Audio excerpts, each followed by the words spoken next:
All my Bowie albums start off with a phone call, and this was no different. This one time, he phoned up from Switzerland where he lived, and he had Brian Eno as a house guest. And Brian Eno was on another extension in the house. They said, "No, what are you going to bring to the table? We'd like you to co-produce, you know."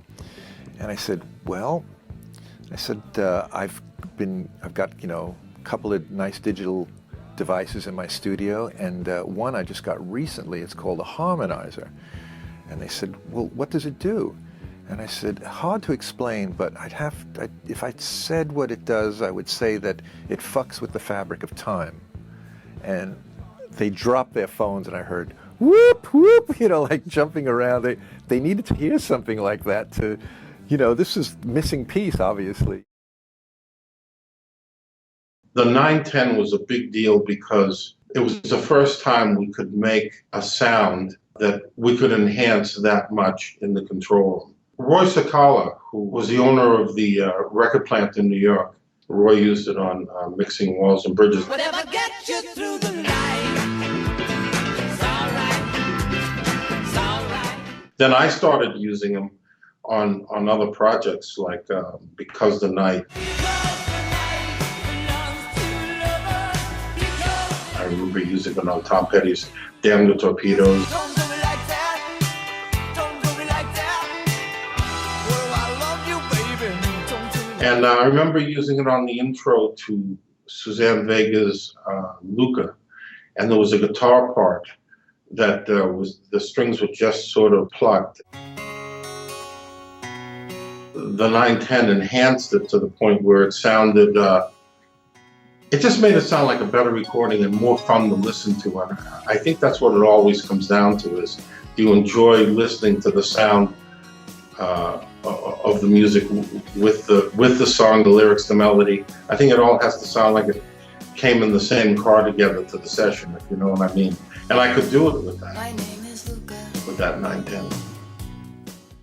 Most certainly, we used the 910 on the AC/DC records.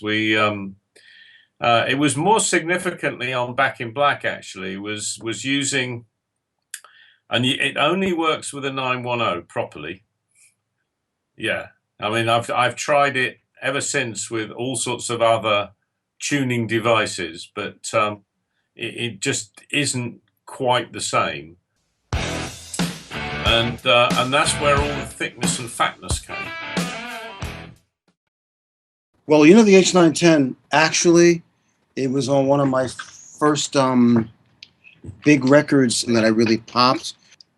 And they brought that box into Atlantic. And it was sitting there, and I was trying to figure out what to do with it and why is it and whatever. You know, it's brand new. First of all, the concept is brand new. I hope you, it's, when I tell people this, they go, yeah, I understand. It's like, no, you don't understand. When you couldn't do this, you couldn't do this. So when somebody says you can do it, it's brand new. You just kind of pushed a couple of buttons till it felt right. And I used the fuck out of it, man. A lot. I mean, I think the first digital piece I might have ever used was a 910. I think that's what I first started seeing sort of show up in studios around. Was an H910, and we, you know, I remember going into the room and seeing the digital display and like, hey, what's that piece? I've even done things with the 910, which I've tried with other pieces. It doesn't work out quite the same. Even shifting something up an octave, just to add a partial to something to make it just sound a little brighter, you know, almost inaudible. It just works for that. You know, I don't know what it is.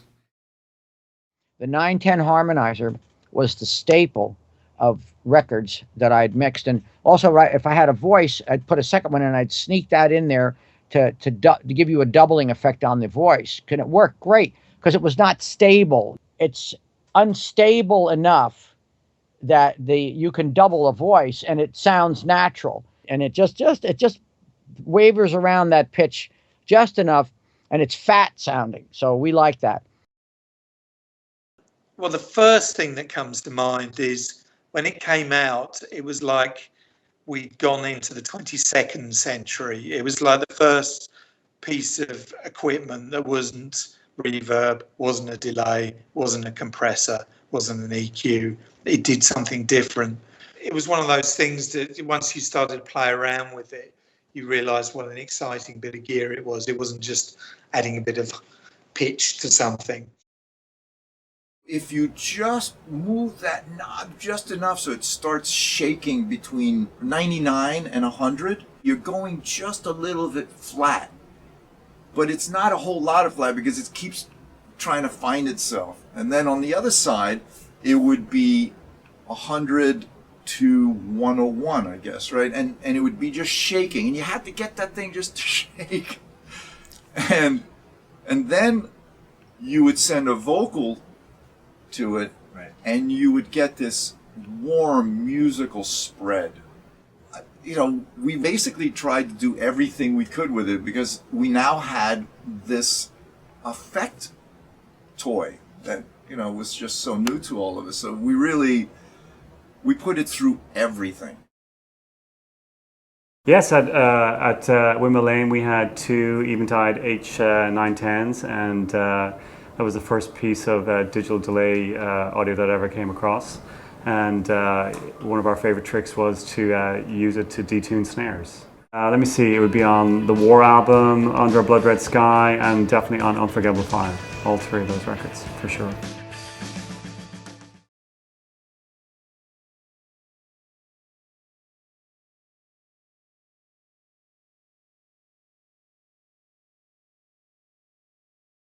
The glitch is back. Thanks.